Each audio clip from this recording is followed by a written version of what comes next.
Hello everyone. Before we dive in, don't forget to like the video, subscribe to the channel, and drop a comment telling me where you're from and what time you're watching. This helps YouTube show you more stories like this one. Now let's get started.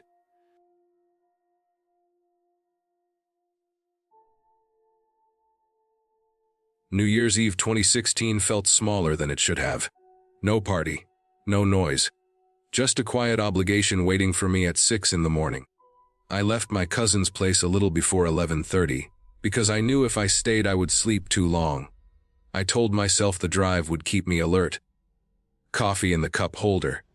Heater on low. Snow tires humming against cold asphalt. I had made the drive before, but never this late and never on a holiday night. The highway ran straight through eastern Oregon pine forest, the kind that swallowed sound and light. Tall trees packed tight, dark trunks rising out of snowbanks like fence posts that never ended. No towns, no rest stops, no houses. Just reflectors blinking white and red as the road curved and straightened again. The snow had stopped earlier that evening, leaving the shoulders piled high and clean, like no one had touched them. The sky was clear but moonless. My headlights were the only real light. Everything else was just black space that absorbed whatever the beams did not reach. The road felt narrower than usual, even though I knew it was the same width it had always been. Driving alone that late has a way of pulling your thoughts inward. I kept thinking about the shift waiting for me, the smell of the break room, the sound of the clock on the wall. Anything to keep my mind from drifting. The dashboard clock ticked closer to midnight. I remember checking it more than once, because I wanted to be past that moment already. Midnight always makes the world feel unstable for a few seconds, like everyone expects something to change. I did not want to be on a dark highway when the year turned. That felt childish, but I still wanted distance between me and that time. At exactly 12, the clock flipped as I passed a green sign that said mile marker 214. The numbers reflected bright, and then vanished into darkness behind me. I noticed it because of the timing. It felt like a marker for more than distance. I remember thinking that I was officially alone in the new year, just me and the road. No fireworks, no radio countdown, just the low sound of tires and the steady line of reflectors pulling me forward. I settled back into the drive. The forest stayed the same. No animals crossed. No headlights approached from the other direction. It felt like the whole region had gone quiet at once. I drank some coffee and focused on the white line at the edge of the lane. I had about an hour left to drive. Plenty of time to stay alert if I kept moving. At 12:07, something appeared at the edge of my headlights on the right shoulder. At first glance, my brain labeled it as a deer because that is what you expect out there. Then I realized it was standing upright. Too tall for a deer. Too narrow. It was close enough that my headlights washed over it fully as I approached, and what I saw did not fit any quick explanation.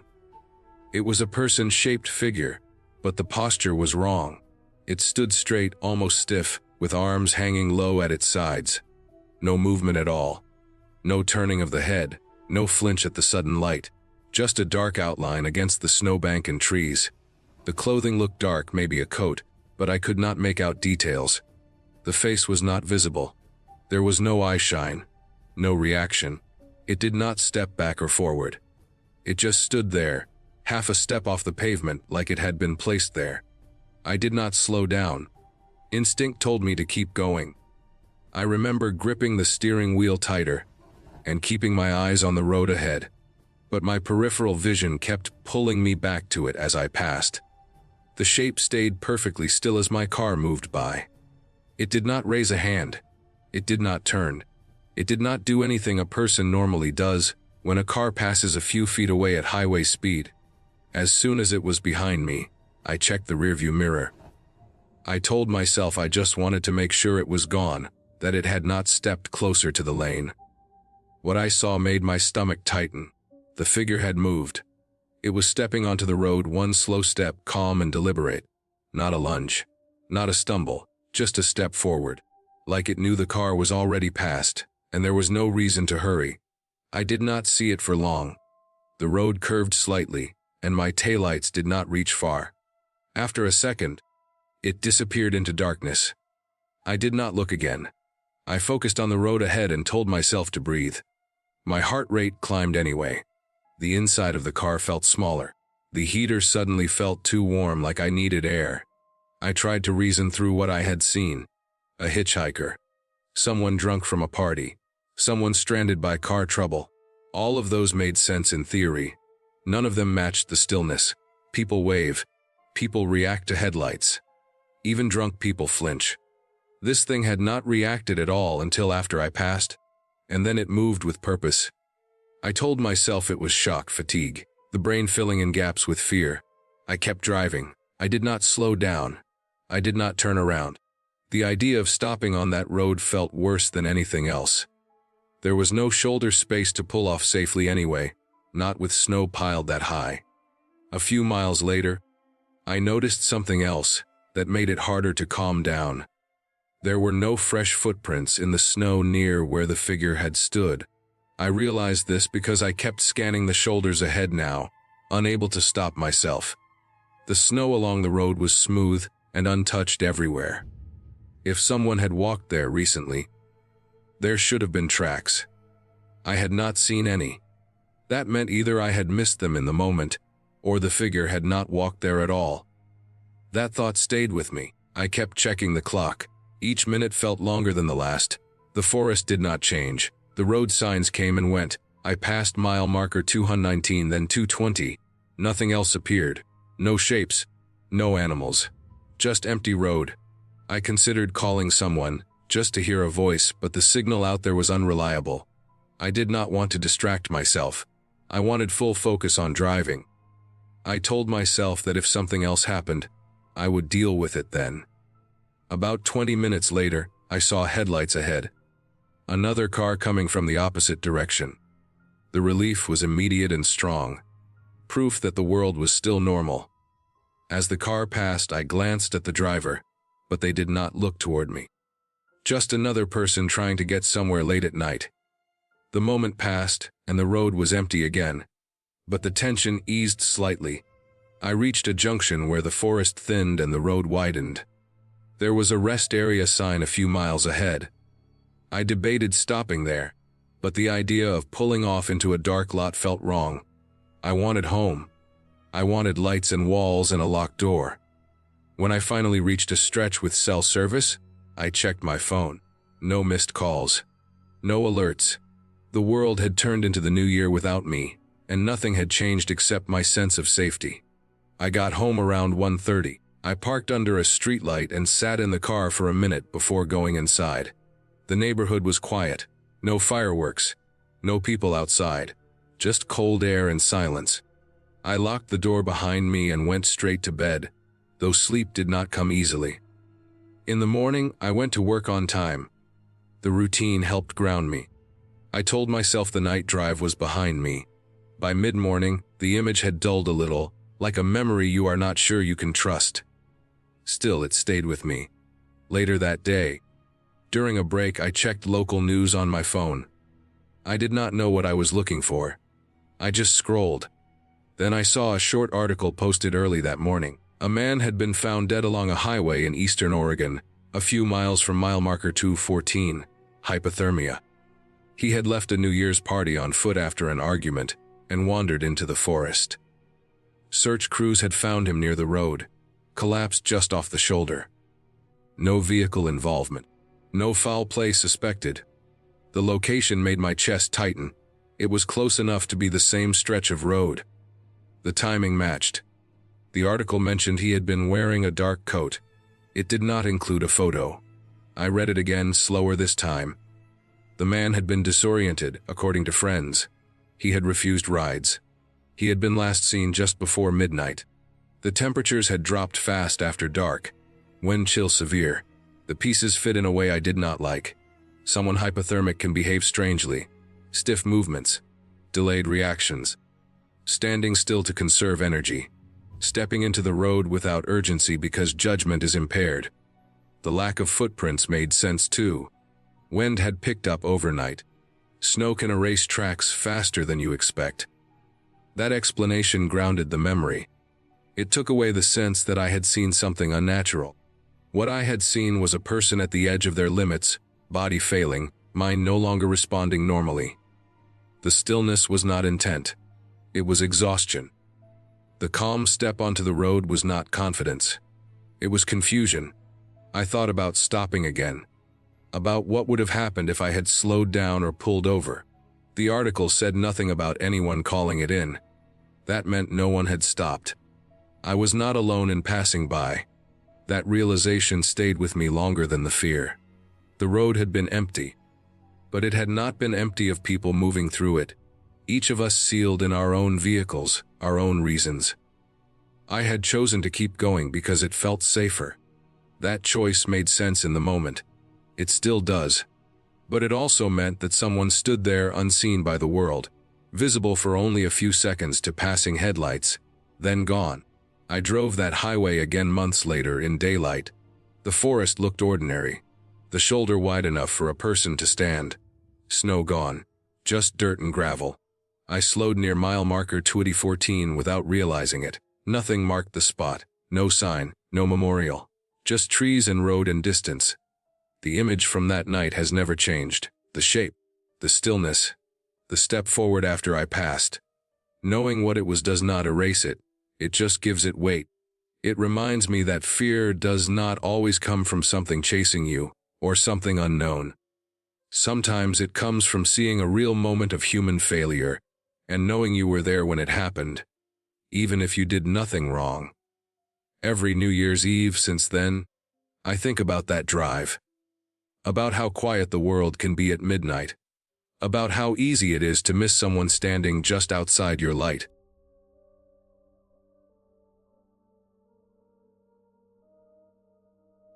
New Year's Eve 2021 is still easy for me to picture because my life around that time was quiet and repetitive. I was 27, renting the right side of a small duplex about 20 minutes outside Columbus. The place smelled faintly of old carpet and cleaning spray. The walls were thin enough that I could hear my neighbor cough through them. I worked a normal office job that had gone mostly remote after 2020, and my days had started blending together. That night was supposed to be different. I had not planned anything, because most of my friends had either moved away or settled into relationships. Around 6 in the evening I was sitting on my couch, watching a game show rerun with the volume low, when my phone buzzed. It was a coworker I barely knew outside work. We had spoken maybe a dozen times in person over the past year. He texted about a small New Year's Eve party at a house one of his friends had just moved into. He said it would be casual, nothing big, just a way to avoid being alone when the year changed. I hesitated, mostly because I had not been to any kind of gathering in months, but also because I felt tired of sitting in my duplex listening to distant fireworks and sirens.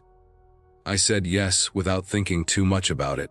He sent a location pin instead of a written address.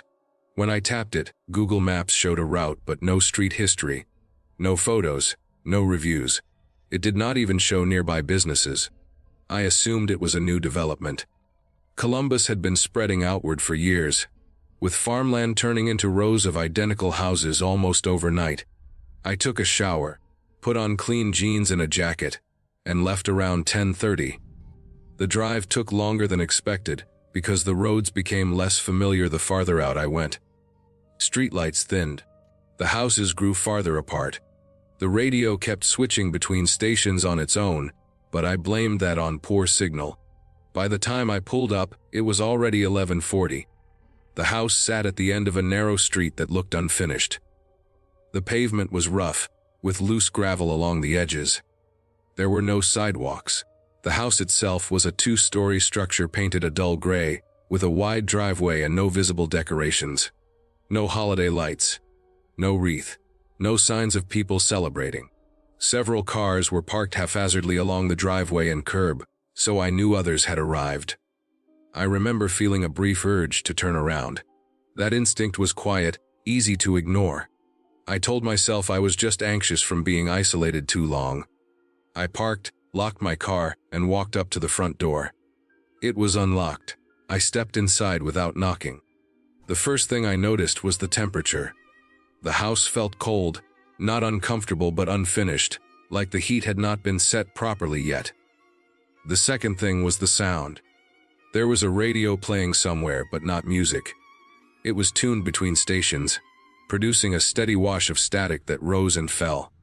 I expected someone to comment on it or adjust it, but no one did. The living room was crowded with people, maybe 15 or 20, but it felt wrong in a way I could not immediately explain.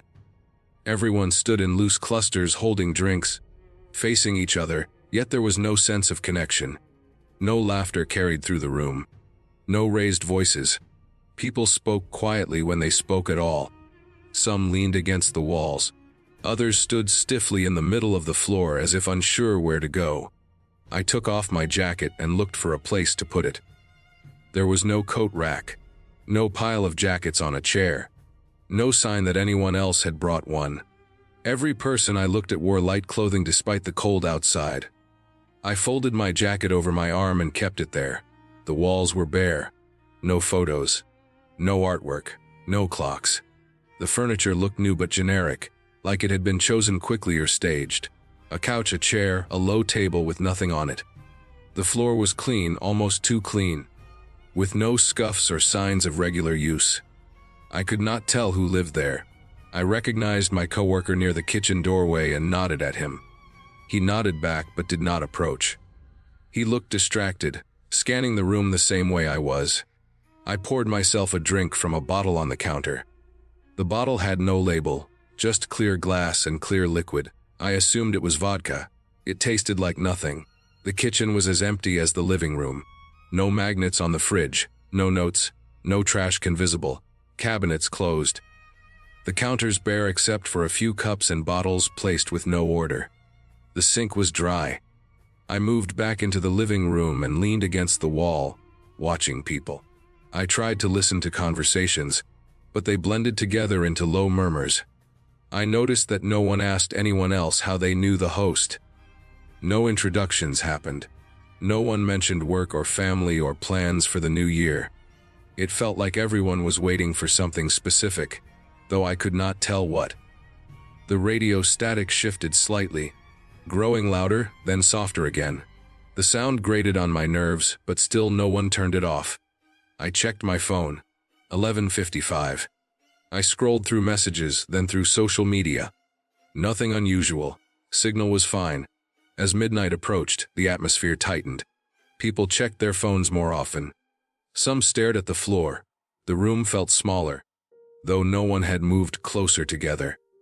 I felt aware of my breathing, of the weight of my jacket on my arm, of the way my shoes stuck slightly to the floor when I shifted my stance. At exactly midnight, every phone in the house vibrated at once. It was not loud, but it was unmistakable. A chorus of short buzzing sounds overlapped, filling the room for a few seconds. I felt it in my hand and looked down. My screen was dark, no notification, no alert, no missed call, just vibration. The radio cut out at the same moment.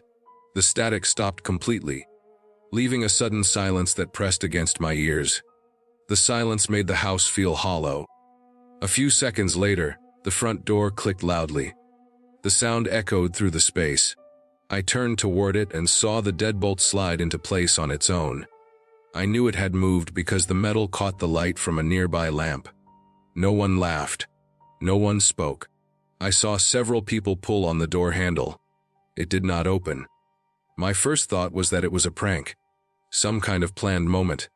Maybe a smart lock triggered at midnight. I waited for someone to explain it. No one did. I felt a growing sense of embarrassment, like I was missing something obvious. I looked around for the host, the person whose house this was. I could not identify anyone who seemed in charge. Everyone looked equally uncertain. I tried to remember who had invited me. I knew it was my coworker, but I could not remember his exact wording. I tried to picture the message. The memory felt thin, like a copy of a copy. I realized I could not remember his friend's name, the one who supposedly lived there. I could not remember anyone mentioning it. I checked my phone again. No new notifications. The time read 12:03. Signal bars were still there. The people began testing other exits. The back door was locked. The windows did not open.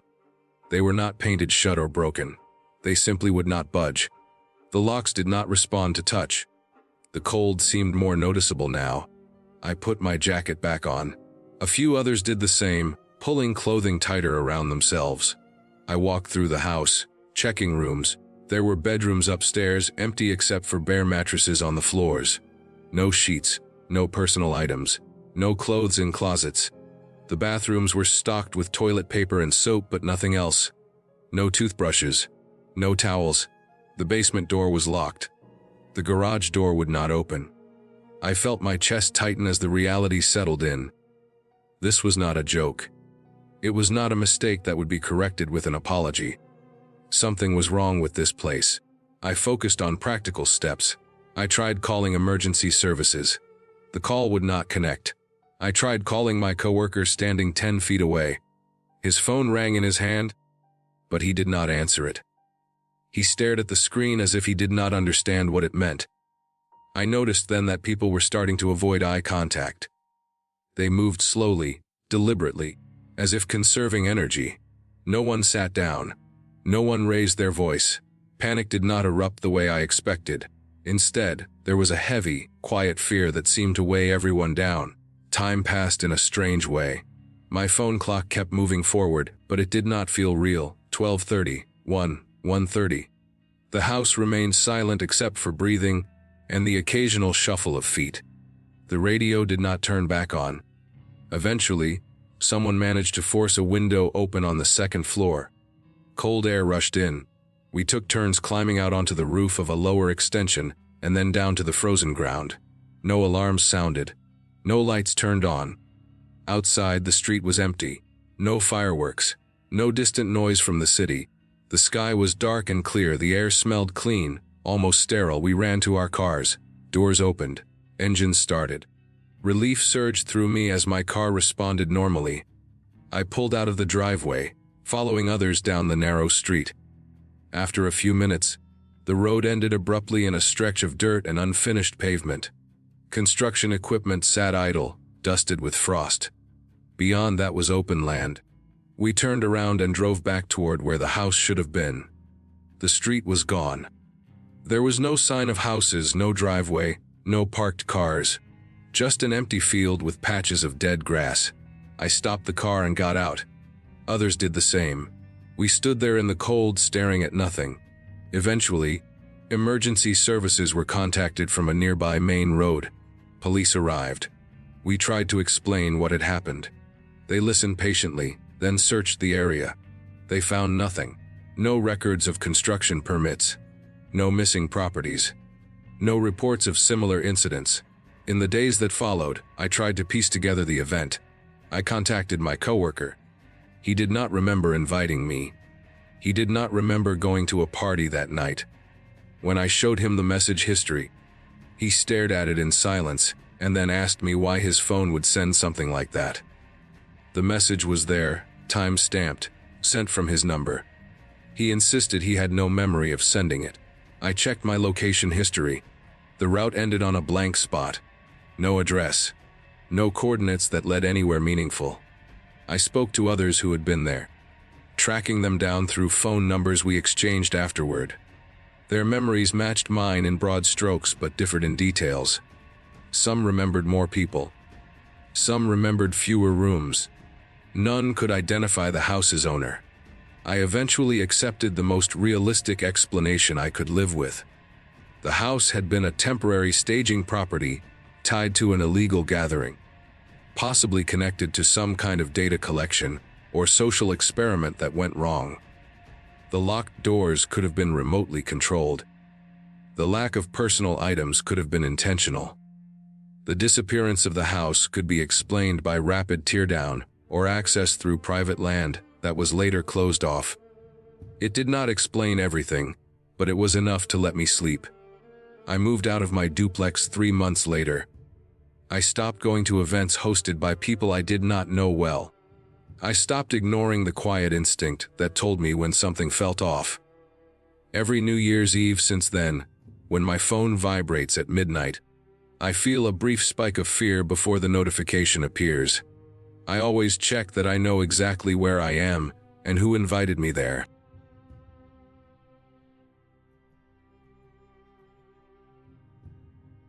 New Year's Eve 2009 sits in my memory with a clarity that makes my stomach tighten even now. We were seniors in high school, old enough to think we understood risk and young enough to be careless with it. None of us had plans that night. No parties, no houses with parents away, no money for anything better. The cold had settled in early that winter, the kind that dries your nose and makes your hands ache after minutes outside. Drinking by the old Flood Creek, behind the quarry, felt normal. It was familiar ground, a place we had used before when we wanted to be loud and unseen. The quarry sat on the edge of town, past a stretch of abandoned equipment and a dirt road that never seemed to fully freeze no matter how cold it got. The creek ran behind it, shallow most of the year, swollen only during heavy rain or spring thaw. By late December it was usually low and slow, with ice forming along the banks and thin sheets stretching over the calmer parts. We parked a short walk away and carried cheap beer in backpacks, our breath fogging the air as we followed the narrow path through the trees. The woods there were second growth, thin trunks packed close together, with brush that scratched at your legs if you stepped off the path. The ground was uneven, frozen hard in some places and soft in others where water pooled under leaves. The smell of damp earth and old wood was constant. We had built fires there before using fallen branches and broken pallets dragged from behind the quarry buildings. That night we did the same, clearing a rough circle near the bank where the ground dipped and gave us some cover from the wind. The creek was lower than usual. Rocks that were normally submerged stuck out at odd angles, rimmed with ice. Water moved around them in slow dark ribbons, making soft sounds that blended with the crackle of the fire once it caught. We drank and passed time the way bored teenagers do, focused on nothing important, letting the night stretch. Music played from a phone set on a log, tinny and distant. The fire threw uneven light onto the trees, turning trunks into tall flickering shapes that ended in darkness above our heads.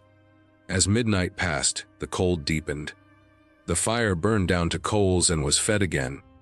Smoke hung low and drifted toward the creek. The sky was clear, stars sharp and bright, with no clouds to hold warmth. I remember checking my phone and seeing that it was just past 12. The new year had arrived without ceremony, marked only by a few half-hearted reactions that faded as quickly as they came. Not long after, the woods changed. At first it was subtle, a sense that something had shifted beyond the firelight. The small sounds that had been there all evening were gone. No distant movement of animals through leaves. No soft clicking of insects that sometimes lingered even in winter. No wind moving branches overhead. The air felt still, heavy in a way that pressed against my ears. I noticed it because the creek sounded louder. Without the background noise, the water moving around ice and stone stood out, each small splash distinct. It made me uneasy without any clear reason. I found myself listening harder, scanning the edge of the light where the trees began. Time stretched in that quiet. Seconds felt longer. The fire popped once, loud enough to make me tense. The smell of smoke felt stronger. I became aware of my own breathing, slow and controlled, like my body had decided noise was a mistake. Then there was movement upstream. It was not sudden. It did not crash through brush or break branches. It was slow splashing, deliberate. Like something heavy placing weight carefully with each step. The sound came from beyond a bend, where the creek curved out of sight, far enough that the firelight did not reach. Water shifted and displaced, followed by a pause, then another step. Each movement was measured. I froze, staring into the dark. My mind ran through explanations quickly. A deer crossing the creek. A person walking along the bank. Something normal that had wandered too close. None of them fit the sound. Deer moved fast when startled. People were careless with noise unless they wanted to be quiet. This felt controlled, aware of where it was stepping. The splashing continued. Slow, even. It stayed just out of view, following the course of the water but never coming close enough for us to see it. The fire burned lower, shadows thickening around us. I felt exposed in a way I had not before, like the clearing was a stage and the darkness beyond it was watching. My skin prickled along my arms and neck. I became acutely aware of how far we were from the car, how thin the trees were, how sound carried in the cold. The creek noise seemed closer now, not louder, just nearer, as if whatever was moving had advanced a few careful steps. I remember thinking about the quarry behind us, the sheer rock face that rose out of sight, the way sound echoed there. I wondered if it was someone else from town, drunk and curious. The idea did not help. There was no reason for anyone to be upstream at that hour in that cold, moving so slowly. The woods stayed silent, no animals reacted, no birds flushed. It felt wrong in a way that went beyond fear. It felt like the space around us had narrowed. The movement stopped. The sudden absence of sound was worse than the noise had been. The creek returned to its normal low murmur. I strained to hear breathing, footsteps on leaves, anything. There was nothing. The fire hissed softly as a log shifted. Minutes passed. I do not know how many. It could have been 1 or 10. Time felt unreliable. My muscles ached from holding still. Cold seeped into my feet despite thick boots. When the sound started again, it was closer. The splashing was now downstream from where it had been before, as if whatever it was had crossed the creek and was moving along the bank toward us, staying in the shallow water where it could mask its steps. The rhythm was the same.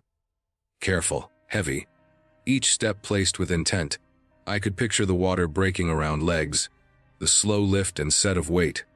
The distance between steps sounded long, longer than a normal stride. That detail stuck with me even then. The pauses between splashes were too long for a person walking casually. The fire had burned down again, casting less light. The trees seemed to crowd closer. I felt an urge to feed the fire, to push back the dark, but the idea of moving felt dangerous. Every instinct told me to stay still, to not draw attention. The sound stopped again, this time almost directly across from us, separated only by the width of the creek and the thin line of ice along the edge. I stared at that spot, eyes burning from not blinking, waiting for a shape to appear. Nothing did. My thoughts raced. I considered shouting, throwing something, making noise to force a reaction. The idea died quickly. If it was an animal, startling it could send it charging. If it was a person, noise could invite confrontation. Silence felt safer, even as it gnawed at my nerves. The cold deepened. My fingers went numb. I could feel my heartbeat in my ears. The smell of wet leaves and smoke mixed with the sharp scent of ice. Eventually, without any signal or decision that I can remember clearly, we began to pack up. It was not a coordinated effort. It happened slowly, carefully, each movement deliberate. We let the fire die down rather than stirring it. We gathered our things without turning our backs on the creek. Every small sound felt amplified. As we moved away from the clearing, stepping onto the narrow path, the woods did not follow us with noise. The creek stayed quiet behind us. I did not look back once we were on the trail. The dark between the trees felt deeper than it had on the way in. The walk back to the car was tense but uneventful. No footsteps followed. No branches snapped. The dirt road looked the same as always, empty and pale under starlight. We drove away without stopping, the heater blasting, hands shaking as they gripped the wheel. Sleep did not come easily that night. When it did, it was shallow and broken. Images of dark water and careful movement replayed in my mind. In the morning, after the sun had risen and the world felt normal again, curiosity overcame fear. I told myself that everything had a reasonable explanation. Animals moved through those woods all the time. Sound carried strangely over ice and water. The quiet could have been coincidence. I needed to see the place in daylight to settle it. I went back alone, late morning, when the cold had eased slightly and the sun filtered through bare branches. The path looked harmless. The clearing by the creek was exactly as we had left it, ash scattered, blackened stones marking where the fire had been. In daylight it felt smaller, less ominous. The creek was still low, ice clung to the edges, cracked and refrozen where water had shifted overnight. I followed the bank upstream to the bend, where the sound had first come from. The mud there was soft despite the cold, churned slightly where water overflowed during small rises. That was where I saw the prints. They were not clear at first glance, just depressions in the mud, partially filled with water. When I knelt and looked closer, my stomach dropped. The impressions were deep, deeper than any deer track I had seen there before. The shape was wrong for hooves. They were elongated, with a broad front and a narrow back, like a foot that had pressed down with immense weight. What struck me most was the distance between them. The stride was long, far longer than my own, spaced in a straight line along the bank and through the shallow water. Each print sat carefully placed, avoiding rocks and ice where possible, following the easiest path with precision. I measured one with my hand, palm pressed into the depression. It sank lower than my fingers could reach. The mud around it was compacted hard, as if something heavy had stood there and waited. I followed the trail downstream. The prints crossed the creek at a shallow point. Water pooled in the impressions on both sides. On the far bank, they continued toward where we had been sitting, stopping just short of the clearing. There, the ground was frozen harder, and the trail faded, but I could see where weight had broken through thin ice near the edge. I stood there for a long time, staring at that spot. It was exactly across from where the sound had stopped the second time, exactly where I had been staring into the dark. I looked around, scanning the woods. In daylight, there was no sign of disturbance beyond the prints. No broken branches, no torn bark, nothing to suggest a struggle or chase. Just a path of careful steps that came close and then turned away. I spent the rest of the morning trying to make sense of it.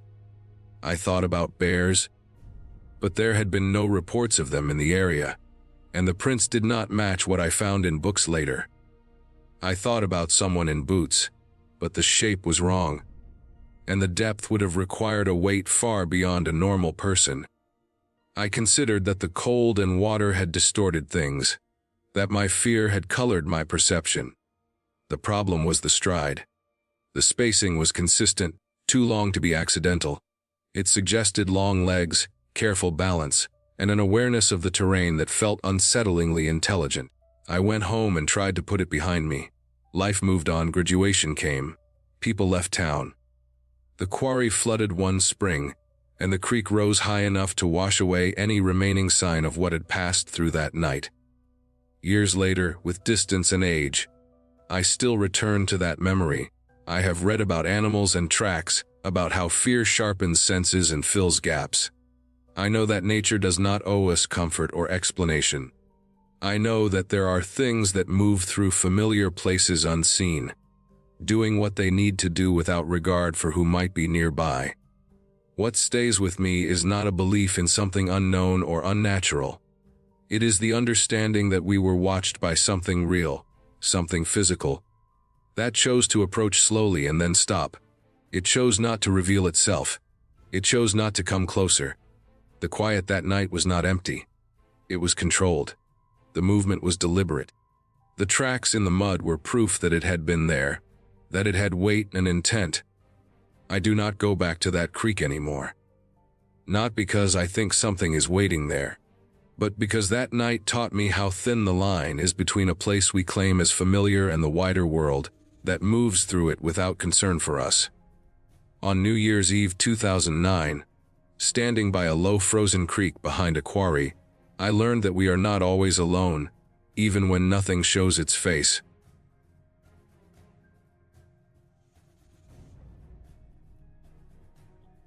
January 1st, 2014 started like every other overnight shift I worked at that hotel, with the lobby smelling faintly of spilled beer and cheap pine cleaner. The television mounted above the breakfast area stuck on a news channel nobody watched, and the hum of the ice machine bleeding through the walls like tinnitus. I had taken the job because I needed something quiet after a rough year. Night security sounded simple. Sit at the desk, walk the floors, fill out logs, keep drunks from sleeping in stairwells, call maintenance when alarms went off. I was good at being awake when everyone else was asleep. I liked how predictable the place felt once the sun went down. The hotel sat a short distance from the interstate, far enough that traffic noise faded into a constant low rush. It was not fancy, not cheap either. 2 stories, exterior corridors, beige stucco, flat roof. The kind of place business travelers booked without thinking and families stopped at when they were too tired to keep driving. New Mexico winter nights were cold and dry, and the wind carried dust that settled into every crack. On that shift, the parking lot was half full. Most of the guests were already in their rooms by midnight. The last check-in came just after 1 in the morning, a couple too tired to complain about anything. By 2, the building always felt hollow. The lights stayed on, but the energy dropped. Footsteps echoed longer. The soda machine clicked louder. Even the exit signs seemed too bright. I made my rounds on the hour. 1st floor, 2nd floor, stairwells, laundry room, pool gate. I logged each pass on a clipboard with a dull pen that always skipped. Nothing unusual. No smells of smoke. No open doors. No noise except a television somewhere playing too loud, which I noted for a later courtesy knock that never happened because the volume dropped on its own. At around 2:30, the desk phone rang. It startled me because the lobby had been silent for so long. I answered out of habit, already expecting a complaint about noise or a request for extra towels. I listened. I said nothing except what was required to acknowledge the call and confirm the room number. When I hung up, I checked the screen and felt a brief pause in my breathing that I blamed on being tired. The room number on the call log was 318. I knew the floor plan. I had walked it dozens of times. On the 3rd floor, the numbers ran 300, 312, 314, or 316, then jumped to 320. Always had. There was no 318. I had noticed it my first week and asked a supervisor during training. He said some rooms got renumbered years ago after a renovation and not to worry about it. The answer made no sense, but nothing about old buildings ever did. I had stopped thinking about it. I assumed the caller misread their door. It happened. People arrived drunk or exhausted and forgot where they were. I took the master key and the radio and went to the stairwell. The elevator shut down after midnight, so stairs were standard.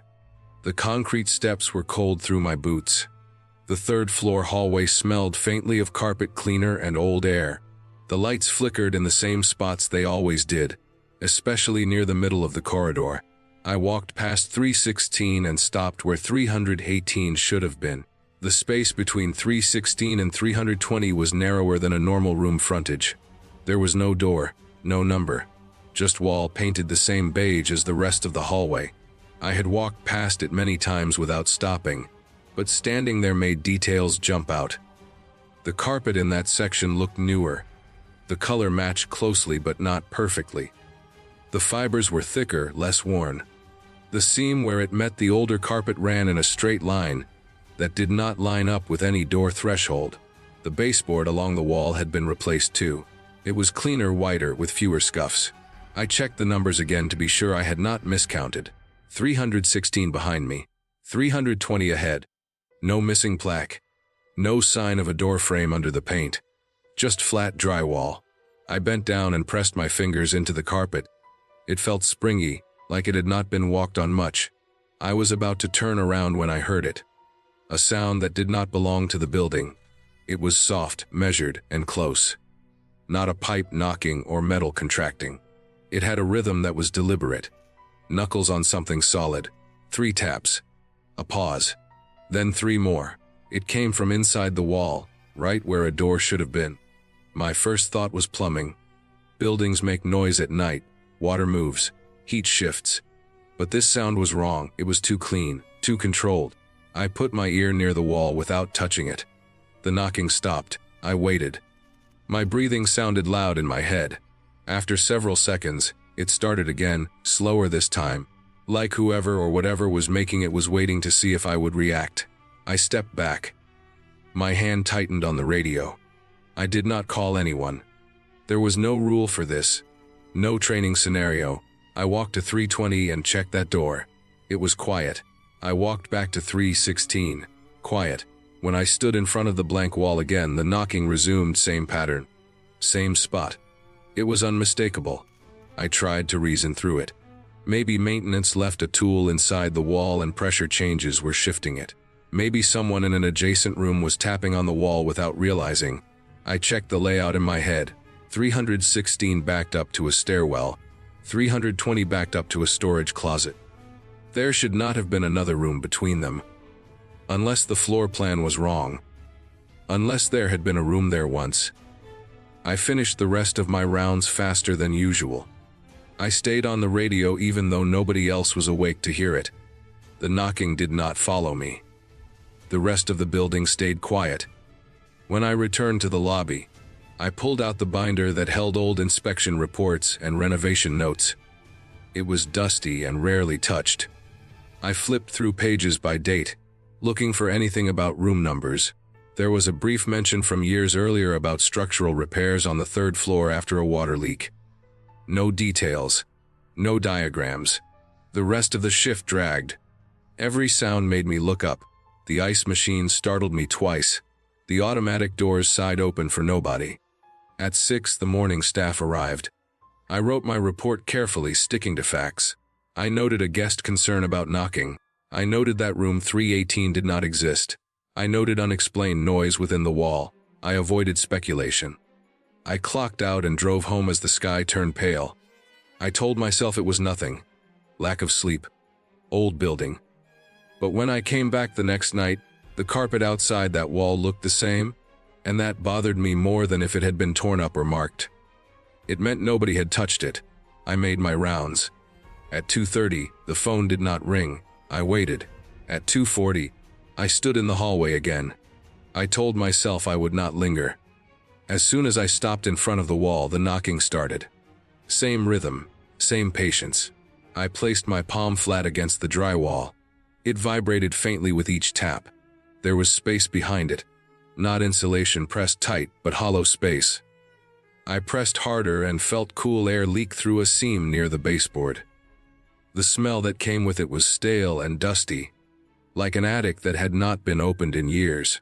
I went downstairs and unlocked the maintenance office. The spare keys hung on labeled hooks.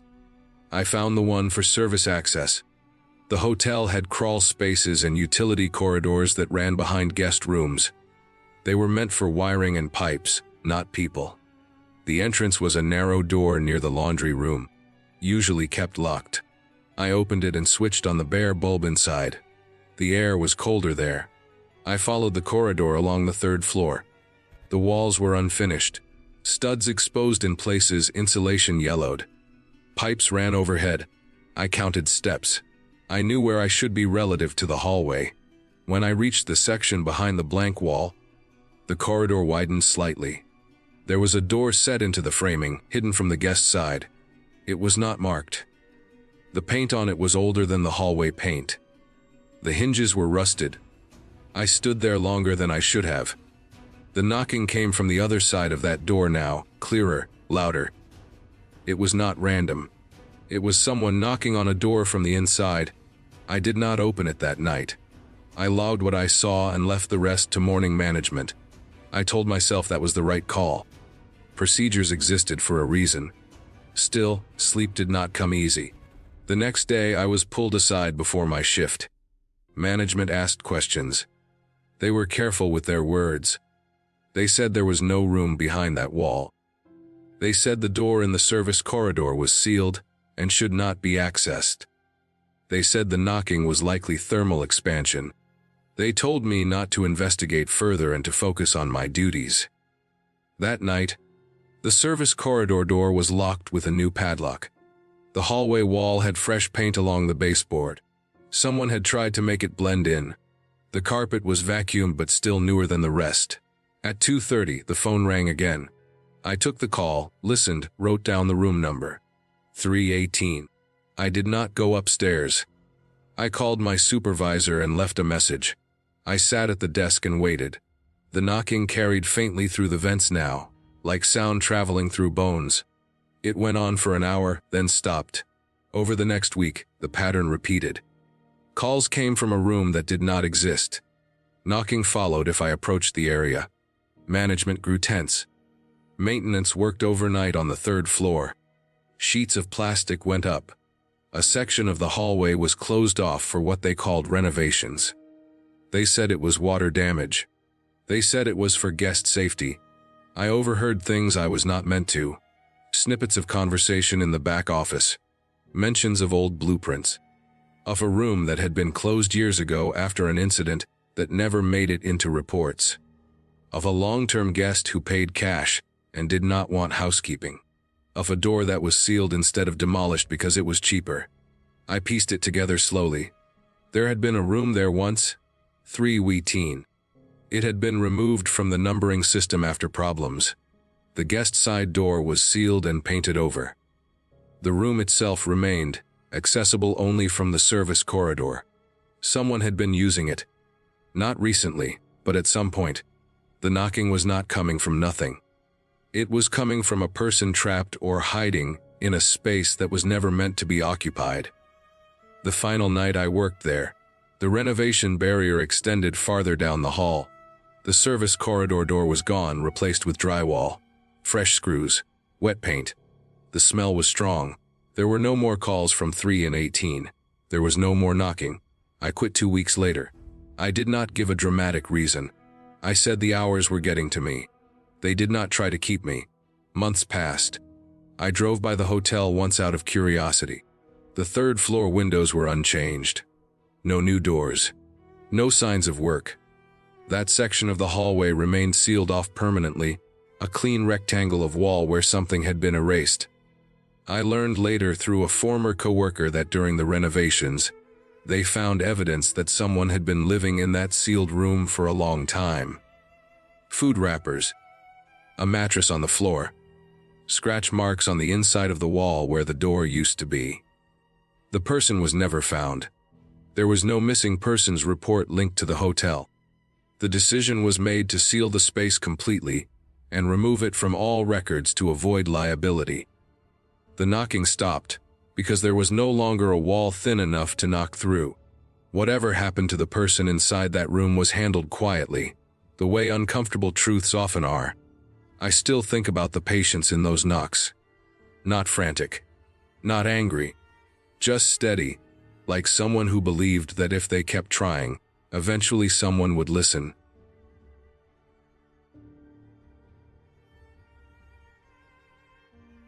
New Year's Eve 2018 sits in my memory with a sharp edge. I remember it because I was trying to keep myself calm. I have always counted people when I feel tense. I count chairs at tables. I count steps to doors. I count faces in rooms. That night I counted because we were far outside town, on land that belonged to someone's uncle, and there was no real plan beyond fire, alcohol, and time. The land sat past the last streetlight, past the grain silos and the repair shop, where the road thinned and the fields opened. Winter had stripped everything bare. The ground was hard and pale. The trees looked like burnt matches. We parked in a loose line near a rusted gate that no longer closed. Tires crunched over frozen dirt. Engines shut off one by one. The air smelled like dry grass and cold metal. The bonfire was already going when I arrived. Someone had stacked old pallets, fence posts, and fallen branches in a pit scraped into the ground. Flames climbed fast and loud. Sparks lifted and vanished into the dark. The heat pushed against my face and hands, sharp and welcome. The night was clear, no clouds. A heavy sky full of stars that looked close enough to touch. There were about 15 of us. I counted because I needed to. I moved my eyes slowly, matching faces to numbers. Friends from high school, friends of friends. People I knew by nickname only. Everyone was wrapped in jackets, hoodies, gloves. Breath came out white. Music played from a truck speaker low and uneven. Bottles clinked. Someone laughed too hard. Someone else tripped and caught themselves. I counted again after a while. Still 15. I felt better when numbers stayed put. We stood around the fire in loose clusters. People rotated in and out of the heat, turning their backs, rubbing their hands, stamping feet. Shadows stretched long across the ground. The fire made faces look strange, bright on one side and lost on the other. The smell of burning wood mixed with beer and smoke soaked into clothes and hair. I remember thinking how quiet it was beyond the firelight. No traffic, no houses. Just the low sound of wind moving through dry weeds. The kind of quiet that presses on your ears. As midnight got closer, the energy shifted. People checked their phones. Someone held up a plastic cup and counted down early as a joke. Fireworks popped far away, faint and out of sync. The fire crackled and settled, logs shifting, sending a shower of sparks up. At midnight, without thinking, I counted again. 16. The number landed wrong in my head. I went through them one by one. I knew every person there. I knew where they had parked. I knew who had come together. I traced each face with my eyes. When I reached the end, there was still one more. He stood near the fire, a little apart from the others. Hands in his jacket pockets. Shoulders slightly hunched. The fire lit one side of his face and left the other dark. He looked like he belonged there in the general sense. Same age range. Same clothes style. Dark jacket, jeans, boots, nothing that stood out. Nothing that fit wrong. I told myself I had miscounted earlier. I told myself someone must have shown up late while I was focused on the fire or my phone. That should have settled it. It did not. I watched him without staring. He did not drink. He did not check his phone. He did not talk.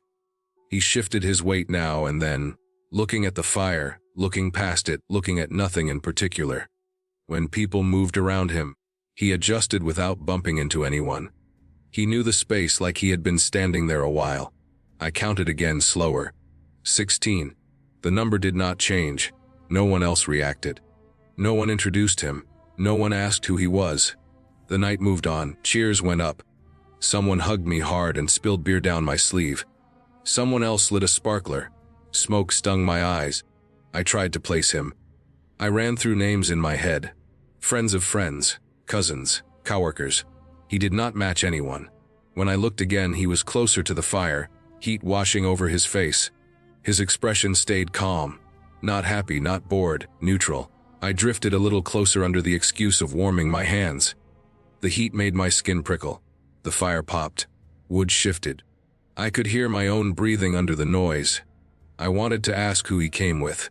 I wanted to hear a name, any name, to anchor him. Instead, I stood there too long, pretending to watch the flames, feeling foolish. He noticed me noticing him. Our eyes met for a brief moment. There was no surprise in his face. No confusion. Just awareness.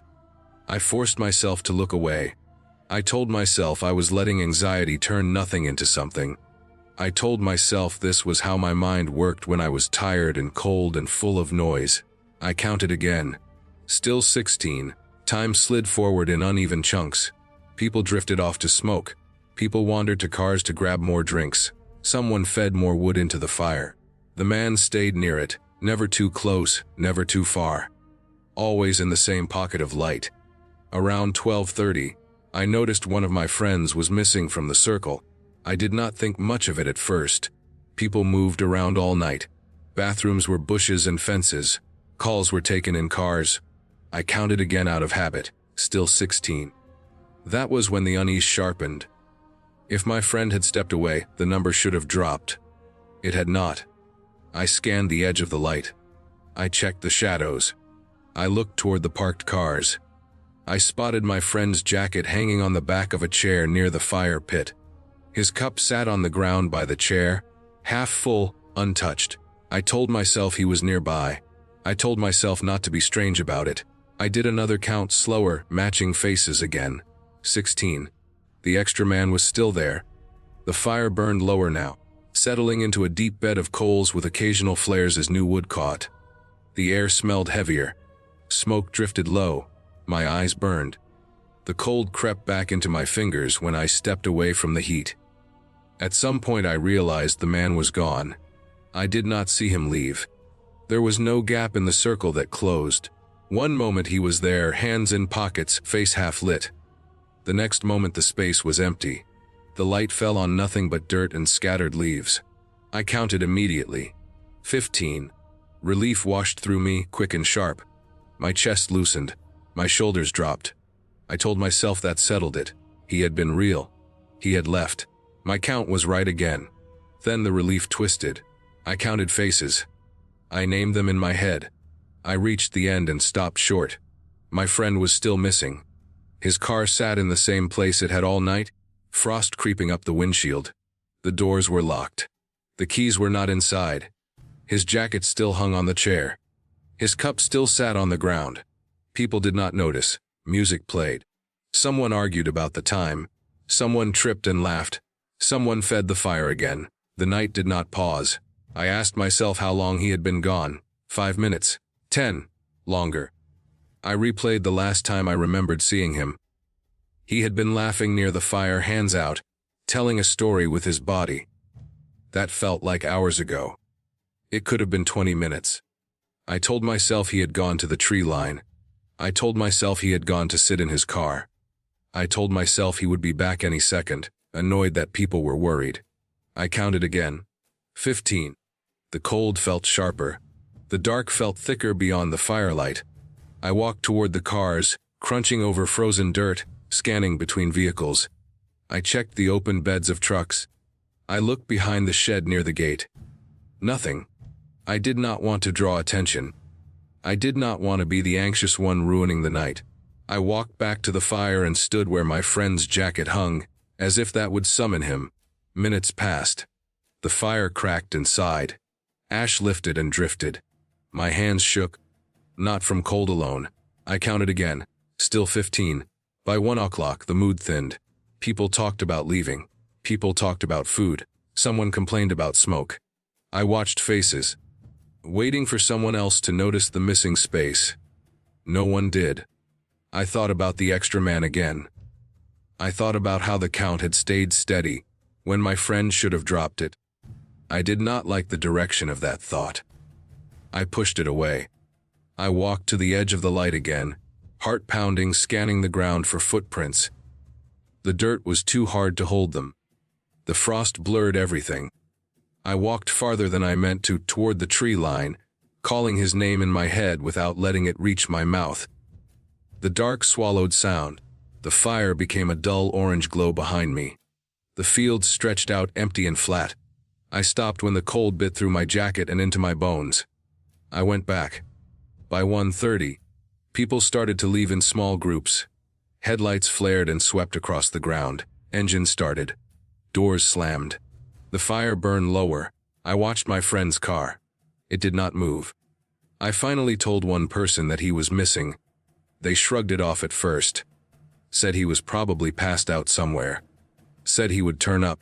The words felt wrong as soon as they left my mouth. Passed out where? Turn up from where? Another count. 15. By 2, only a few of us remained. The fire was mostly coals. The night felt thin and stretched. The missing space felt loud. We searched again, wider this time. We walked the edge of the field. We checked the shed. We checked the shallow ditch near the road. We shouted his name, voices carrying and falling flat. Nothing answered. Someone noticed his car then. Someone noticed the jacket. Someone noticed the cup. Phones came out. Flashlights cut white lines through the dark. Panic crept in, slow and heavy. We called the uncle. We called the police. Words tumbled out, disorganized and sharp. Location was hard to explain. Landmarks were vague. Time stretched. The fire died down to a dull red glow. Smoke hung low. The cold settled into everything. Searchlights swept the area. Voices multiplied. Boots crunched. Radios crackled. The night filled with movement and noise that felt wrong against the empty fields. They found his phone near the fire pit at dawn. It lay face down in the ashes, half buried, screen dark. When someone picked it up, they flinched. The glass was warm. Not just warmer than the air. Warm like it had been held. There was no damage to it. No cracks. No melted case. Just a thin coat of ash and the heat clinging to it. I stared at that phone longer than anything else. My mind stuck on the detail. Warm meant recent. Warm meant placed, not dropped hours before. They asked us questions. They asked about drinking. They asked about arguments. They asked about strangers. I told them about the extra person. I told them about the count. The words sounded strange even to me, thin and fragile. They took it seriously anyway. They walked the area again. They checked roads. They checked cameras in town. They talked to landowners nearby. Days passed, then weeks. They found my friend 2 miles away, in a drainage culvert under a service road.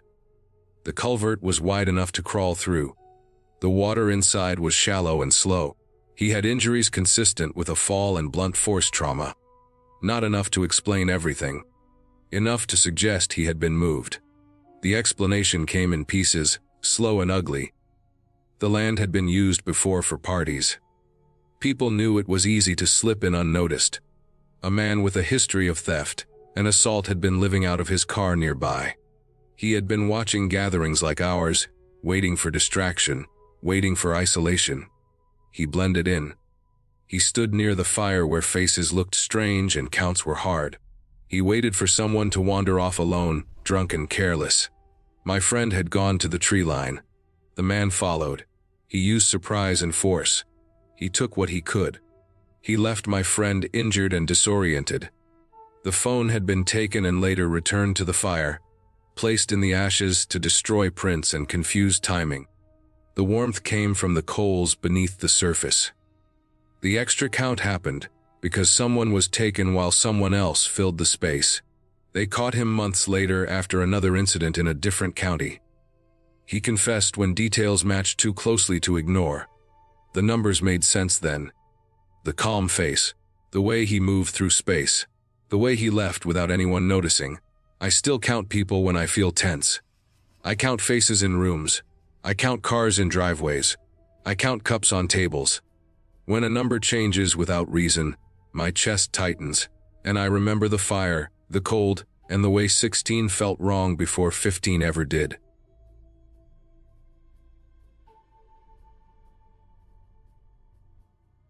New Year's Eve 2020 felt smaller than any other night I could remember.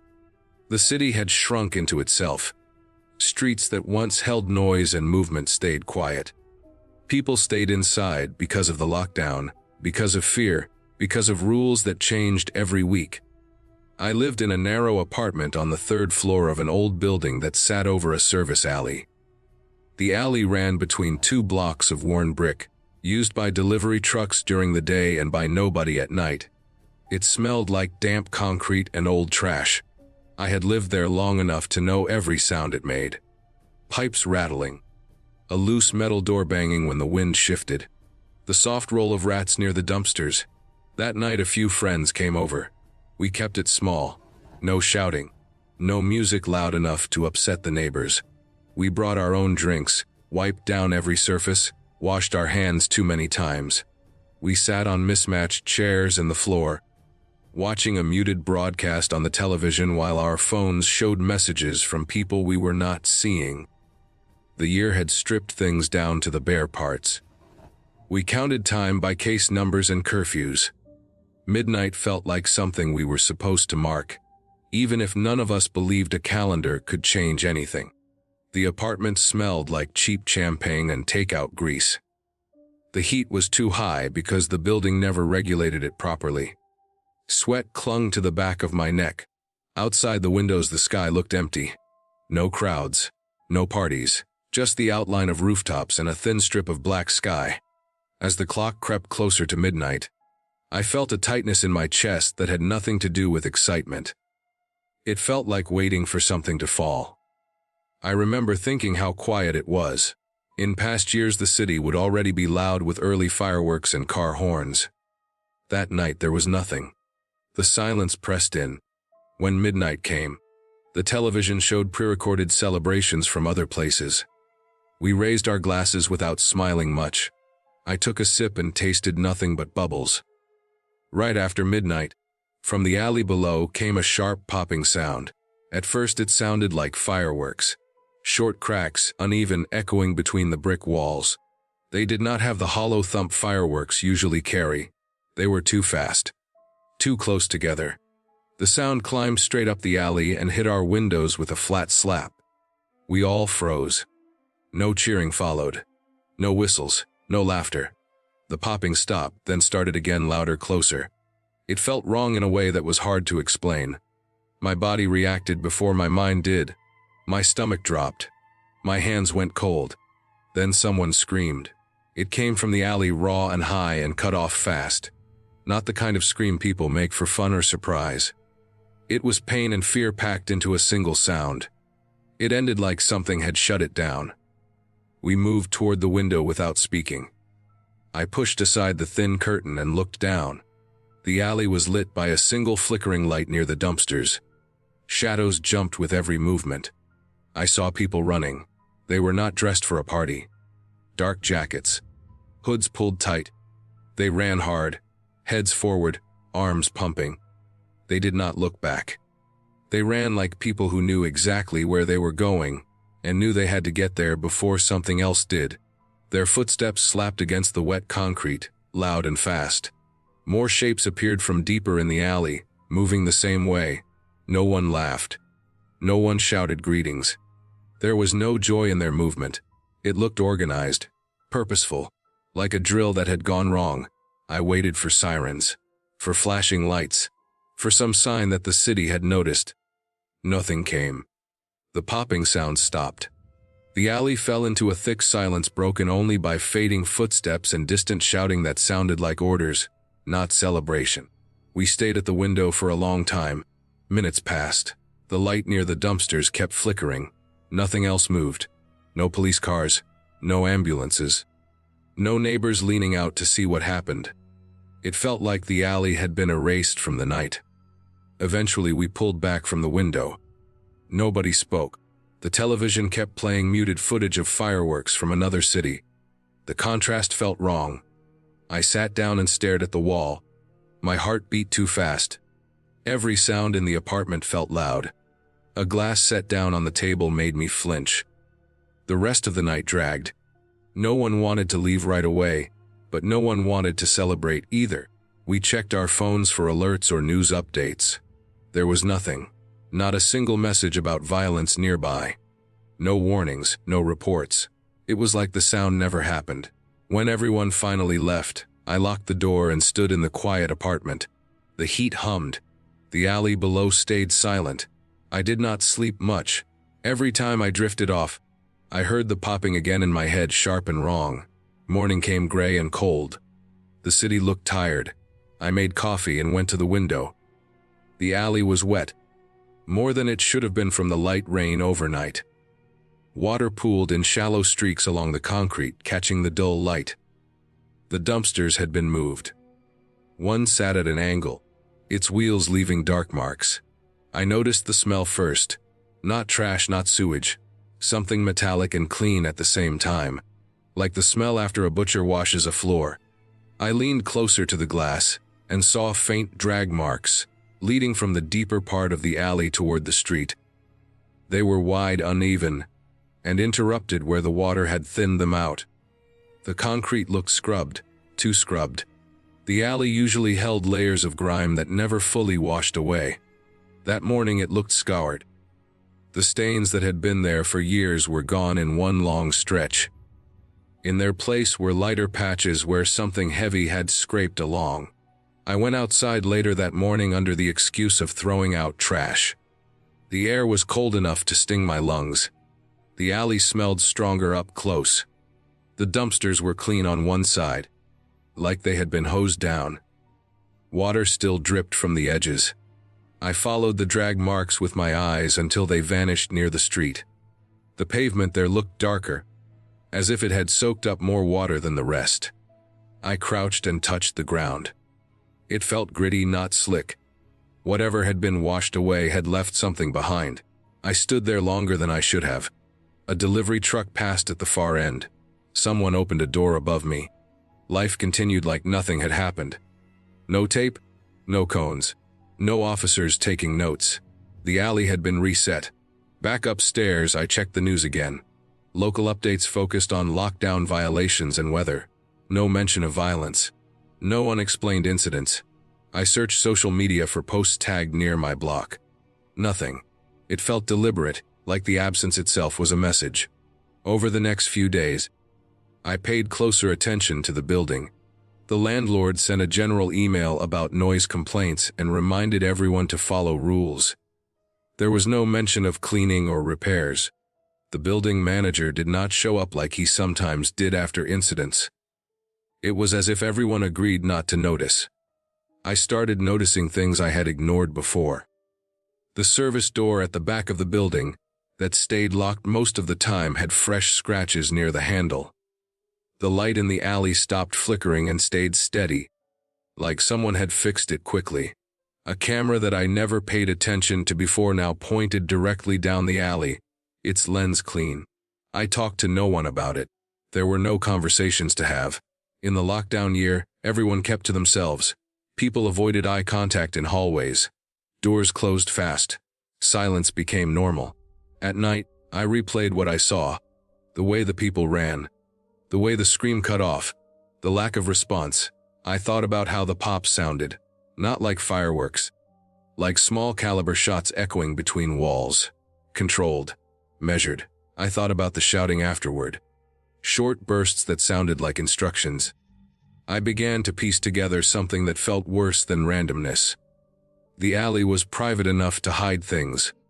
The building backed onto other service corridors that connected blocks without touching main streets. It would have been easy to move people, or things through them, without being seen. Especially on a night when everyone expected noise. New Year's Eve provided cover. Fireworks were expected. Crowds were not, but movement could be explained away. The lockdown made streets emptier, witnesses fewer. I remembered the running people. They moved like lookouts breaking away when a job went bad. The scream could have been someone resisting. The pops could have been warning shots or something more final. The lack of sirens suggested no one called, or calls were redirected. The cleanup suggested access to water and time. Weeks passed. Nothing surfaced. No missing person notices that matched the location. No rumors. The alley returned to its usual smell and dirt, but the scrub section stayed lighter, like a scar. Eventually, I found a small detail that locked everything into place. I was taking out trash one afternoon when I noticed a sticker half peeled from the side of the dumpster. It showed a logo from a private security company, not one used by the city. The same company had vehicles parked near construction sites around the area. They worked off contract. No uniforms. No marked cars. I searched the company online. It offered asset recovery and risk management. Vague language. No reviews. A registered address that led to a shared office building. I remembered the shouting sounding like orders, not panic. I remembered the organized movement. I remembered the alley camera. The picture that formed was ugly and clear. Something illegal happened in that alley. A deal or transfer or punishment. It went wrong. Someone tried to run. Someone screamed. Shots were fired to stop it. The people running were not fleeing danger. They were dispersing on command. The cleanup was immediate because the people involved had the means and the permission to make it disappear. No police came because none were called, or because those who were called were told it was handled. The next morning the alley was washed clean, because evidence mattered. Drag marks meant a body or someone badly hurt had been moved. The lack of news meant no one wanted questions. In a year full of chaos, one more unreported act of violence slipped through easily. Knowing this did not make me feel safer. It made the walls of my apartment feel thinner. It made the city feel like a place where things could happen right below my window and leave no trace if the right people were involved. I moved out 3 months later when my lease ended. On my last night there, I stood at the window one more time and looked down at the alley. It looked ordinary. Trash, stains, a steady light. Nothing to mark what happened except my memory. I did not stay up until midnight that year again. I did not listen for fireworks. I understood that some sounds were not meant to be celebrated, and some silences were not empty at all.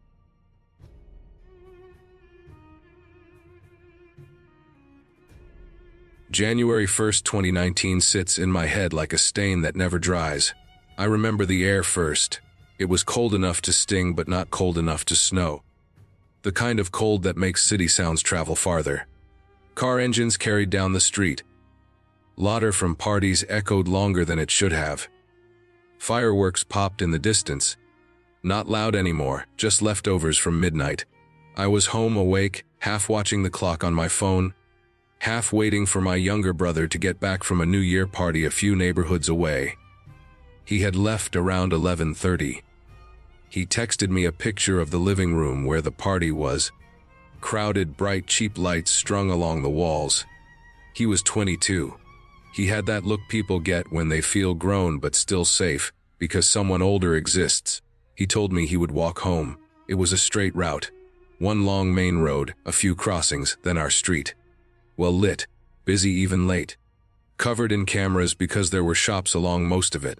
I did not worry. I never worried when he walked that way. At 12:18 a.m. my phone rang. I remember the exact time because I checked it after, over and over, as if the numbers could change. I answered and heard his breathing first. Fast, uneven. He did not say much. He said he felt like someone was following him. He said he knew it sounded stupid. He said he just wanted to tell someone. He said he was probably overthinking it. He said he would be home soon. The call lasted less than a minute. He did not sound drunk. He did not sound panicked. He sounded embarrassed for calling. That was the last time I heard his voice. I waited by the front window after that. I kept the porch light on. I watched cars pass. I checked my phone every few seconds. Midnight energy faded into that quiet stretch when the city feels empty even though it is not. I told myself he would show up any minute. I told myself he probably took a longer way to avoid the cold wind. I told myself he stopped at a store. I told myself nothing was wrong. By 1 a.m. my chest felt tight. By 2 I was pacing.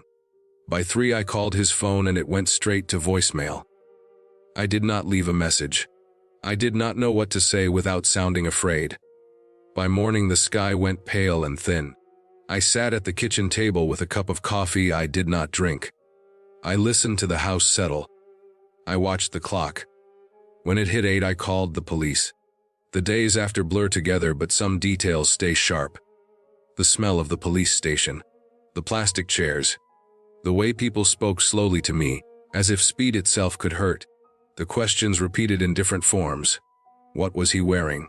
Did he use drugs? Did he have enemies? Did he ever disappear before? Did he have mental health issues? Did he talk about running away? Every question felt like a way to make it his fault. They checked the cameras along his route. I was there when they pulled up the footage. I watched him on the screen. He walked with his hands in his jacket pockets. He looked back once, quick, casual. The way people do when they feel watched, but do not want to commit to the feeling. He passed under streetlights that made his face flash bright then dark. He crossed intersections. He walked past stores with metal gates pulled down. Then he reached one intersection and he was gone. The officer paused the footage. He rewound it. He played it again. He checked the next camera. Nothing. He checked the one across the street. Nothing. That intersection sat between camera ranges. A blind spot, he called it. Maybe 30 seconds of walking time. Maybe less. The officer said sometimes people step out of view for a moment and then show up again. My brother never did. They searched. They canvassed. They checked hospitals. They checked jails. They brought dogs. The dogs lost the scent near that intersection. They said maybe he got into a car. They said maybe he knew someone. They said maybe he took a different route. They said many things that sounded possible until you lined them up and saw how thin they were. Weeks turned into months. His room stayed the same. His jacket hung on the back of a chair where he left it. His shoes stayed by the door. I did not move them. I started walking his route. At first it was part of cooperating with the investigation. Then it became something else. I walked it to understand. I walked it to see what he saw. I walked it because staying still made my thoughts spin too fast. The route was boring. That was what bothered me most. There were no dark alleys, no empty lots, no abandoned buildings, just asphalt stores, traffic lights. The intersection where he vanished looked like nothing. 4 corners. Crosswalk lines faded but visible. A convenience store on one side. A closed pharmacy on another. A bus stop with a bench and a trash can. Light poles that hummed softly. It did not look like a place where people disappeared. The police eventually stopped calling. The case went cold in that quiet way where no one says it out loud. Friends stopped asking for updates. Some avoided me. Some tried to comfort me with optimism that felt careless. My parents aged fast. I felt stuck in place while everything else moved. The first-year anniversary came without warning even though I knew the date. December turned into January again. Fireworks cracked in the distance. I stayed home. I did not go to any party. At 12:18 a.m. my phone buzzed once. No ring, no number on the screen, no notification, just one vibration. Short, clean. I stared at the phone until the screen went dark. I told myself it was a delayed alert. A glitch. A spam ping. Something normal that my brain was twisting because of the date. It happened again the next year, and the next. Always January 1st. Always 12:18 a.m., always one vibration. No missed call, no message, no record in the phone logs. I changed phones twice. I changed carriers. I turned off all notifications. I put the phone on airplane mode once. It still buzzed. Not loud, not aggressive. Just enough to be felt. I never told anyone about it at first. I did not want to be looked at the way people look at someone who is losing their grip. I kept walking the route. I started walking it only once a year, on New Year night. I timed it so I reached the intersection at exactly 12:18. I stood there and waited for the vibration. When it came, I stood still until it faded. Over time, details started to stand out. Patterns I ignored before. The convenience store camera angle did not actually cover the crosswalk as well as it should have. The bus stop had no camera at all. The pharmacy camera pointed inward toward the entrance. The traffic camera was focused on cars, not sidewalks. The blind spot was bigger than the officer made it sound. I requested the footage again years later. Technology had improved. They enhanced what they could. I watched the seconds before my brother vanished. A car slowed near the curb just before he reached the intersection. A dark sedan. Common model. No plate visible. It pulled away a moment later. At the time it meant nothing. Years later it felt heavier. I dug deeper on my own. I talked to store owners who had changed shifts since then. One remembered a man asking for directions that night. Another remembered someone loitering near the bus stop earlier in the evening. Nothing concrete. Nothing that would reopen a case. But enough to form a shape. The phone vibrations continued every year. I started experimenting. I left my phone at home and stood at the intersection. The vibration happened anyway. I checked the phone when I got back. There was a time-stamped system log entry showing a hardware vibration event with no source. I showed it to a technician. He shrugged and said hardware faults happen. I bought a cheap phone with no data plan. Same result. Eventually I stopped focusing on the phone and started focusing on the time. 12:18 a.m. was not random. That was when he called me. That was when he reached the intersection. That was when something happened. On the 5th year I noticed a man watching me. He stood across the street near the bus stop. Middle-aged. Gray jacket. Hands in pockets. He did not stare. He looked away whenever I looked back. He left before 12:18. I told myself it was coincidence. The next year he was there again, same jacket, same posture. He stood closer this time. He crossed the street just after the vibration and walked away fast. I followed him. He turned down a side street and disappeared into traffic. I reported it. The officer listened politely. He wrote notes. He said many people were out on New Year night. He said grief can sharpen attention. He did not say I was wrong. He did not say I was right. On the 7th year, I prepared. I arrived early. I stood near the convenience store window and pretended to check my phone. I watched reflections.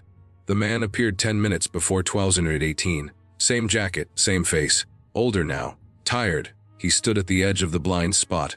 When my phone buzzed, he flinched. That was the first time I felt certain. I followed him openly this time. He noticed. He walked faster. I kept pace. We crossed 2 streets. He reached a parking lot behind an apartment building. He turned and ran. I ran after him. He stumbled near a dumpster. I grabbed his jacket. He twisted free and fell. His phone skidded across the concrete. I did not touch him. I stood over him and waited. He looked up at me with a face full of something like relief. He started crying without sound. No words passed between us. I called the police. What came out after was slow and ugly and real. He was not alone that night in 2019. There were two of them. They targeted people walking alone after celebrations. Not to kill. To rob, to scare. To feel powerful. They used the blind spot. They used a car to block the view. My brother resisted. He fell and hit his head on the curb. Panic set in. They drove him away. They did not plan to kill him. They left him in an abandoned industrial lot outside the city. He never woke up. Exposure finished what the fall started. The man I caught had lived with it ever since. His partner died years later from an overdose. Guilt ate at him in quiet ways. He walked that intersection every year. He waited for a sign that he could not escape what he did. When phones vibrate without cause, it is often from a stored alarm or a system echo tied to a specific timestamp. His old phone had been set to vibrate at 12:18 as a reminder to call his partner after the robbery. He deleted it. It never fully cleared. Nearby devices picked up the signal through interference when he stood in the same place at the same time each year. Rare, documented, real. They found my brother's remains where he said they left him. The case closed with charges and a timeline, and an ending that fit the facts. I buried my brother in spring. I stopped walking the road after that. This year, on January 1st, my phone did not buzz. I was home, I was awake. The time passed quietly. I felt sad. I felt tired. I felt finished.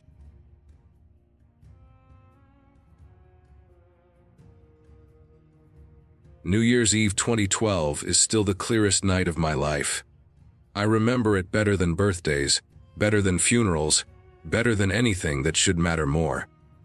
It sits in my head like a scar that never faded, a reminder that something real and explainable can still leave you shaken in ways that never fully heal. We rented the cabin because everything else was booked. Hotels were full, rentals were expensive, and we wanted quiet. We wanted trees, snow, and distance from phones and neighbors and fireworks. I found the listing late at night, scrolling with tired eyes. It was cheap for the season, cheaper than anything else within hours of the city. The photos showed a small log cabin, thick woods, snow piled along the roof, warm yellow light glowing from the windows.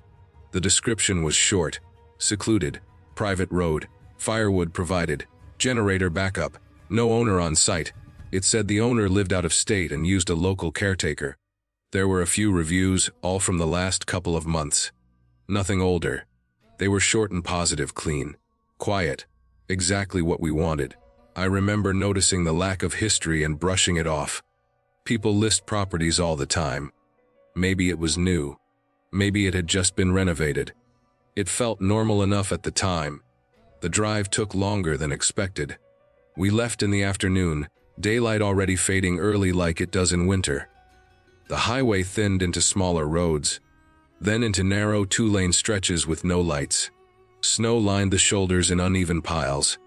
The forest grew denser, trunks packed close together, branches heavy and dark.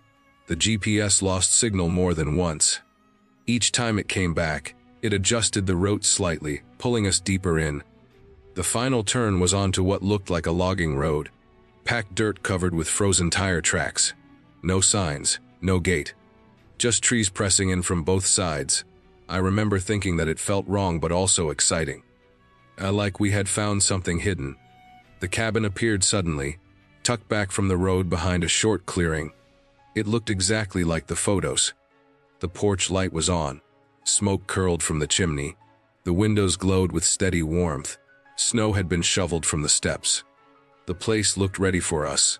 The door was unlocked. Inside, it was warm enough that I took off my coat right away. The fireplace was burning low, logs settled into red coals.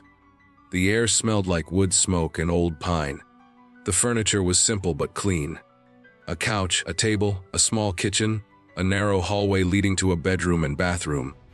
There was a basket of firewood near the hearth, candles on the table, a note on the counter welcoming us and reminding us to conserve power during storms. It was unsigned. I remember checking the windows. Thick glass, heavy curtains. Outside was already dark, the woods blending into one solid mass. The sense of isolation settled in slowly like pressure. We unpacked, cooked, drank, laughed. Time moved the way it does when you feel safe. The snow started falling again after dark, soft and steady, no wind. No sound except the fire and the occasional crack from cooling wood in the walls. As midnight approached, the power cut out without warning. The lights went dead all at once. The heater stopped. The refrigerator fell silent. Only the fire remained, suddenly louder in the quiet. For a moment, I thought it was normal. Winter storms do that. Then I remembered the listing mentioning a generator. I checked the breaker panel. Everything was flipped correctly. I looked outside for the hum of a generator. There was nothing. The porch light was off. The woods were pitch black. That was when I noticed movement outside the nearest window. Not fast. Not sudden. Just a shape passing slowly through the narrow slice of visibility between tree trunks. It blocked what little starlight there was, then moved on. I stood still, listening. There was no wind. No branches scraping. Just the faint sound of snow compressing under weight. The movement came again, closer this time, passing the window at a careful pace. Whoever or whatever it was did not rush. It felt intentional, like someone taking their time. I told myself it was an animal. A deer, a bear, something common. Something with a reason to be there. But animals do not walk like that. They do not circle. The steps continued, slow and even, moving along the side of the cabin. When they reached the corner, they paused. I could feel the pause more than hear it. Then the steps resumed along the back wall. I added another log to the fire. The flames flared, casting shadows that stretched and shifted across the room. I pulled the curtains closed one by one, moving quietly, careful not to make sudden noise. The steps reached the back window. I could hear breathing now, faint but steady. It was close enough that the glass fogged briefly, a soft cloud blooming then fading. My chest tightened. My thoughts raced through possibilities. A caretaker checking on the property. A local hunter, someone lost. Someone drunk. Someone dangerous. The steps continued past the window, toward the other side of the cabin. Always slow. Always deliberate. Completing a full circle. When they reached the front, they stopped near the door. Nothing happened for a long time. The fire crackled. The room cooled gradually. My breath started to show faintly in the air. I stood near the hearth, gripping the edge of the table hard enough to hurt. Then the steps resumed, starting the circle again. This went on for hours, no knocking, no attempt to enter, no voice, just walking, around and around. Each loop took the same amount of time. Each pause at the door lasted a little longer than the last. It felt measured, like whoever it was wanted us to know they were there. I considered calling for help, but there was no signal. The phone showed nothing, not even emergency bars. The landline listed in the cabin binder was dead. I did not sleep. I barely moved. I fed the fire constantly. Afraid of what would happen if the light went out completely. The smell of smoke grew heavier as the night wore on. Ash settled on my clothes.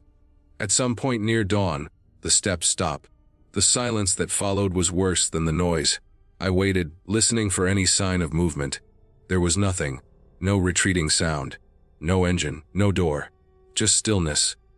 When light finally began to filter through the curtains, thin and gray, I felt my body start shaking from exhaustion and cold. I waited another hour before opening the door. The snow outside was undisturbed except for a wide ring of footprints circling the cabin. They were deep and evenly spaced. Boot prints large, heavy, each step pressed cleanly into the snow. The path was perfect, like someone had used a guide. There were no prints leading away. I followed the ring once, slowly, counting steps. It ended exactly where it began, near the door. The road was gone. Where the clearing had been, where the packed dirt and tire tracks should have led back through the trees, There was nothing but forest. Snow covered the ground evenly, none broken, no sign of a path. No cut branches, no opening, just trees standing close together, as if the road had never existed. I walked farther, pushing through brush, sinking into drifts up to my knees. Still nothing. The woods felt thicker than the night before, the air colder, the silence heavier. Panic came in waves, sharp at first, then dull. I forced myself to think. Roads do not disappear. Snow can cover tracks, but it cannot erase a clearing overnight. Forestry does not work that fast. Something was wrong. We gathered supplies, extra clothes, water, food. We marked the cabin door with a strip torn from fabric, just in case. Then we chose a direction and started walking. Hours passed. The cold seeped into my bones. My muscles burned. The trees all looked the same. I started to worry we were walking in circles. The sun stayed low, filtered through clouds, giving no clear sense of direction. Then we found a fence. Old wire, rusted and sagging, half buried in snow. It ran straight through the woods, cutting an unnatural line. We followed it, clinging to it like a lifeline. Eventually, the trees thinned. The ground sloped downward. A plowed road appeared, gray and wet, cutting across the landscape like a promise. A truck passed within minutes. The driver stopped.